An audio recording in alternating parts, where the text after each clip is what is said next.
योग आयुर्वेद में आपका पुनः स्वागत करता हूँ एक औषधीय जानकारी के साथ। तो आप देख रहे हैं मेरे पीछे एक आर्टिमेसिया का एक पौधा है। इसके बारे में मैं आपको बताऊंगा कि इसका उपयोग हम किस प्रकार कर सकते हैं और कौन-कौन सी ये बीमारियों में इसका प्रयोग किया जाता है।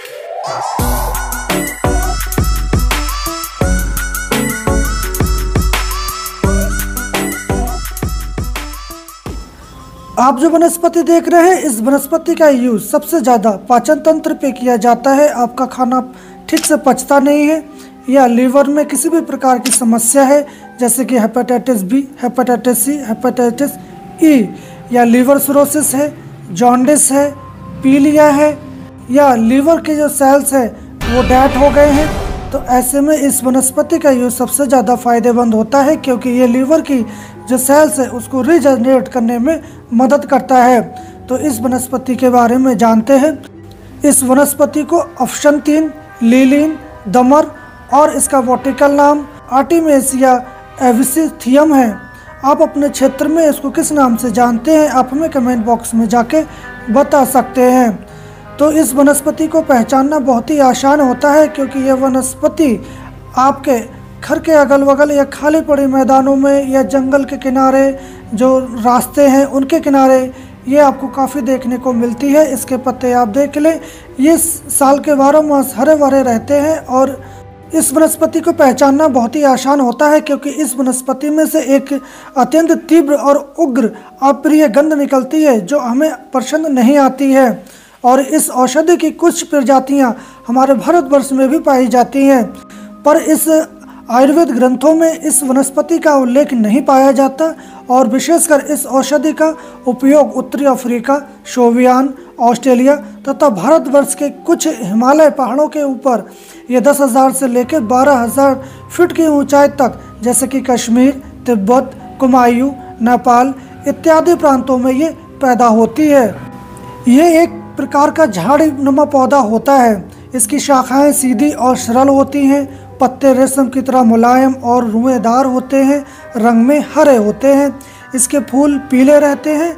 इसके बीज बारीक बारीक और गोल दानों की तरह होते हैं। इसकी छाल कुछ लालामी लिए हुए बादामी रंग की दिखाई पड़ती है और इसमें एक अत्यंत तीव्र गंध आती है जो अप्रिय होती है और इसका स्वाद बहुत ही कड़वा होता है। इसके पत्तों को एक बार हाथ में मसल लें तो उसकी गंध काफ़ी देर तक रहती है। इस पौधे को घर के गार्डन में भी लगाया जाता है, क्योंकि इसकी गंध से मच्छर या छोटे मोटे जो कीट हैं वो नहीं आते हैं। इसको कीटनाशक के रूप में भी जाना जाता है। इस पौधे को आप कौन सी बीमारी में यूज करते हैं या इसको अपने क्षेत्र में किस नाम से जानते हैं, हमें कमेंट बॉक्स में ज़रूर बताएं। यूनानी मतानुसार यह औषधि पहले दर्जे की गर्म और दूसरे दर्जे की खुश्क मानी जाती है। इसका उपयोग ज़्यादातर लिवर डिसीज या स्टोमक में जैसी समस्याओं में इसका उपयोग किया जाता है। पेटों के कीड़ों को नष्ट करने के लिए भी इसका प्रयोग किया जाता है। इस वनस्पति में एक प्रकार का उड़नशील तेल भी पाया जाता है जिसको अविस्तुलौन कहते हैं, और इसके अतिरिक्त इसमें ग्लूकोसाइड और एक प्रकार का रसदार तत्व भी पाया जाता है। इस वनस्पति का use anti inflammatory, anti fungal, antiseptic, एंटोप्रोबोटिक, न्यूरोप्रोवाइटिव, एंटीसेप्टिक, एंटी एंजिक एंड एंटीऑक्सीडेंट जैसी गतिविधियां भी होती हैं। इस वनस्पति का काढ़ा या अर्क आपके लीवर को बल देता है और कमला जैसे रोग को ये दूर करता है। इसका शरबत आपके स्टोमक और लीवर को भी बल देता है। बवासीर के अंदर भी इस औषधि का प्रयोग आप कर सकते हैं। इसके क्वाथ का अफारा देने से आपके कान के दर्द में आराम होता है तथा पेट के कीड़े भी मर जाते हैं। इस वनस्पति का काढ़ा या इसका अर्क भी बनाया जाता है और इसका अर्क आपको आयुर्वेदिक जो मेडिकल है वहाँ भी उपलब्ध हो जाते हैं। अगर वहाँ ना मिले तो आप इसको ऑनलाइन भी परचेज कर सकते हैं। और इस अर्क का यूज लीवर की जो संबंधित बीमारियाँ हैं उसमें यूज किया जाता है। तो इसको अर्क को आप घर पर भी बना सकते हैं। इसका आप पंचांग ले लें आधा किलो और इसमें करीब 3 किलो आप गुलाब का अर्क डाल दें और सुबह इसमें 2 किलो पानी डालें और इसका अर्क निकाल लें। इस प्रकार आप अर्क निकाल लेंगे। उसमें उसी अर्क को आप आधा किलो पानी में उसी अर्क को आप आधा किलो लें और उसमें 3 किलो आप गुलाब का जल मिला दें और 2 किलो पानी फिर से मिला दें और उसका दोबारा आप अर्क खींच लें। आपका ये अर्क अब तैयार है। इस अर्क का उपयोग आप 10 ml की मात्रा में, इसमें 60 ml करीब अर्क शोप और 20 ml शरबत काशूस के साथ पीने से आपके यकृत की संबंधित जो बीमारियां हैं वो दूर होती हैं। लीवर पे सूजन है, लीवर का सिकुड़ना है या लीवर में किसी भी प्रकार का इन्फेक्शन है तो वो सारा दूर हो जाता है। ये लीवर की जो सेल्स है उसको रीजनरेट करने में मदद करता है। इसी प्रकार अगर शरीर पर कहीं भी सूजन है, उससे आपको बुखार आता है, उसको भी ये दूर करने में प्रभावशाली है।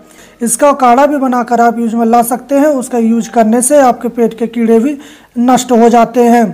तो इस प्रकार आप इस लीवर जैसी समस्या में इस ऑफकस 3 का उपयोग कर सकते हैं। इस वनस्पति की कुछ सावधानियां या नुकसान भी है। इस वनस्पति में काफ़ी तीक्ष्ण गंध आती है जो किसी लोग को एलर्जी हो सकती है या किन्हीं को इससे सिर दर्द भी हो जाता है। इसका ज़्यादा मात्रा में आप यूज करते हैं तो आपको बेहोशी भी हो सकती है और आपके न्यूरो सिस्टम पर भी प्रभाव पड़ता है। तो इसका उपयोग ज़्यादा मात्रा में आप ना करें। गर्भवती महिला या छोटे बच्चों को इसका यूज ना करवाएं। आप किसी विशेष बीमारी में इस वनस्पति का यूज करना चाहते हैं तो आप अपने आसपास के जो वैद्य हैं या आयुर्वेदिक चिकित्सक हैं उनकी देखरेख में आप उसका प्रयोग कर सकते हैं। हमारे द्वारा जितनी मात्रा में इसका बताई गई है उतनी मात्रा में आप इसका प्रयोग कर सकते हैं। इस आर्टेमिसिया के पौधे के बारे में आप क्या जानते हैं हमें कमेंट बॉक्स में ज़रूर बताएं। तो इसकी महत्वपूर्ण जानकारी यहीं समाप्त करते हैं और हम कल फिर मिलेंगे एक नई जानकारी के साथ। तब तक आप स्वस्थ रहें, मस्त रहें। जय हिंद।